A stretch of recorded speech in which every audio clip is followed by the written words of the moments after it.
We are going to talk about the game that was had within the division. The Packers, who have played down a competition, I would say a lot. We've talked about style points and all these things. To your point, Bass, it really doesn't matter. They keep winning regardless of how it looks. No Jacobs, doesn't matter. 23-6 dominated the Minnesota Vikings. I was very, very impressed with the Packers. Since your team won, we will start with you. Talk to me about what you saw in this game. Yeah, just like you said, we played down to competition a lot, and that was kind of my worry heading into this game. You looked at every advanced metric statistic about JJ McCarthy, and everything showed you one of the worst starting quarterbacks in the NFL. And you worried that even though how good the Packers defense has been, at times they make bad quarterbacks for some reason find success. So I was really worried about that heading into this game, but it was not that at all. And thankfully it wasn't, because we made a bad quarterback look bad. And I don't want to pile it too much onto JJ. It's just like, you're thrown into a situation, you deal with some injuries this year. The defense is not the same as it was last year. Things just aren't clicking. But I mean, it was a terrible game. It was a terrible game by him. And it wasn't just because the Packers defense has a lot of talent, but it's because he just continues to be a very inaccurate quarterback, and his decision-making and his processing time is just not where it needs to be. For the Packers to hold him to 87 yards is great for this defense. No touchdowns, 2 interceptions, a measly 4.6 average, a quarterback rating of 34.2. The one thing that the Vikings started to do well at the beginning of the game was run the football. And this is what I expected, because teams in the past few weeks have been playing a lot of keep away against the Packers. Okay, let's start by running the ball on first and second down, making it second down, third down manageable, and just try to control the clock. And for all intents and purposes, they were kind of doing that at the beginning, but then they lost the lead early due to the incompetency of JJ McCarthy.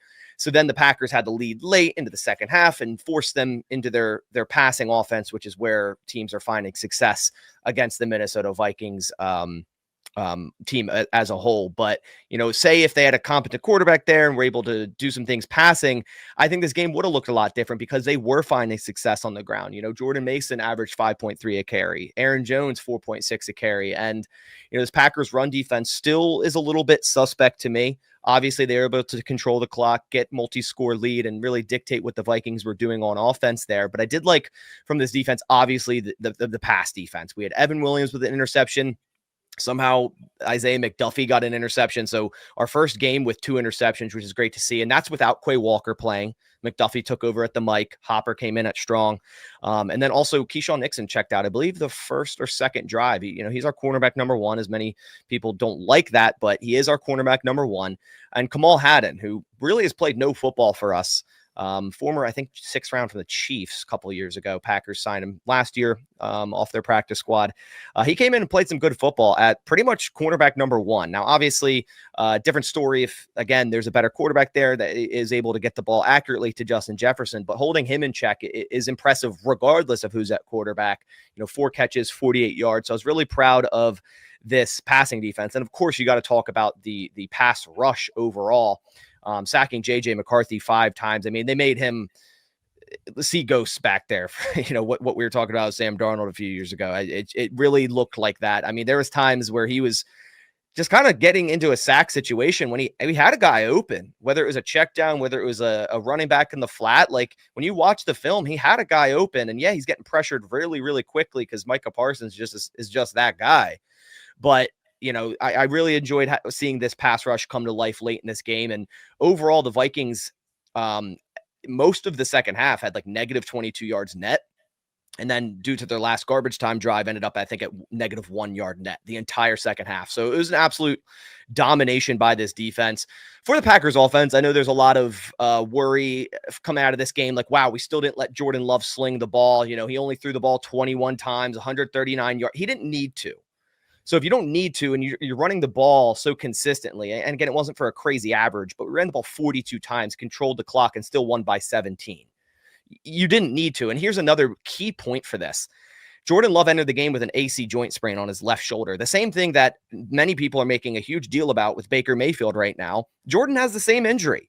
So to get him healthy with a quick turnaround, get him through this game healthy with a quick turnaround to play the Lions this Thursday, that was up at the top in terms of importance, right? Right next to winning the game. So if they were able to win in an unconventional way where Jordan Love didn't have to play hero ball or make crazy throws or even throw a touchdown, that's completely fine. You still won by 17 points against a divisional opponent that, is coached well on defense. I don't think they have the ball players to have the defensive performance like they did last year, but it's still a very well-coached defense. And you're able to run the ball as successfully as you did without your starting running back, with Emmanuel Wilson at the top there, 28 carries, 107 yards, not a crazy average, but just overall very impressed with this team to kind of stick it out in a different way. Be able to just straight up run the football, something they haven't been able to do real consistently this year. Jordan Love didn't have to create crazy plays or make crazy throws, and then the defense just hammered it out and finished it in the end. So really impressed with that. And they didn't have to do too much. And that's the beauty, because we have such a quick turnaround this Thursday. So yeah, really nice game by the Packers. I'm excited for this Thursday against the Lions, and I think they have a lot to go off of from this game. All right, let's get to some sleeper picks. We're going to keep this one easy. We're going to highlight Green Bay versus Detroit because the game is just 2 days away. They've got a full slate here loaded, even on a Tuesday, which I love to have. Now, we're going to go different sport. We're definitely going to choose Luka Doncic to get at least something in the stat sheet. So that's a freebie. Let's go Green Bay Packers first. Bass, you talk to me. Josh Jacobs, I imagine... much like we just talked about. Yeah, just take touchdown. Okay. But I imagine that he's going to play much like this situation we just talked about with the Bears. Short week, you kind of division game, probably better to sit him last week to play him this week. So I imagine he's going to be in. He said himself last week before the Vikings game that if he misses any time, it's going to be one game and that's it. So he's like just coming from his mouth. Obviously, a lot goes into it. You have to be cleared, but he's going to play. Okay. All right. Anything else you see here? We got a McManus 1.5 field goals made. We got Jordan Love. Still good with Watson. I went Watson last week. It went more. I'm going to do it again. And we'll talk more about it with the preview, but a lot of cover one from the Lions, a lot of loaded box. You can get Christian Watson that on 1 play, 2 plays. All right. Well, Dose, I don't want to speak for you, but I feel like 69.5 rushing yards for Jahmyr Gibbs is child's play at this point. I feel like this is the easiest more I've ever seen. You agree with me on this one? Yeah. I've taken my L's this year with David Montgomery. Keep going back to that, Will. I'm hitting nothing. Absolutely nothing. I'm glad that you're doing more this on a carry. I'm so glad that you're doing this one because your David pick last week looked real good. So. All right, where's David at? Put David on there too. Let's do both. Oh gosh, here we go, dude. Well, he's got the touchdown. Should we go with the touchdown? I mean, I feel like every time they get the 1 yard line, that would be the one.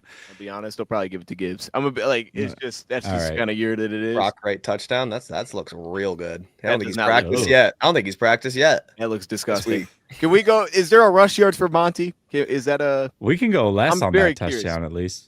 Let's do it. Let's say click in on it. You can do yards. Yeah. 39.5 rushing yards. That's easy money. Yeah. Okay.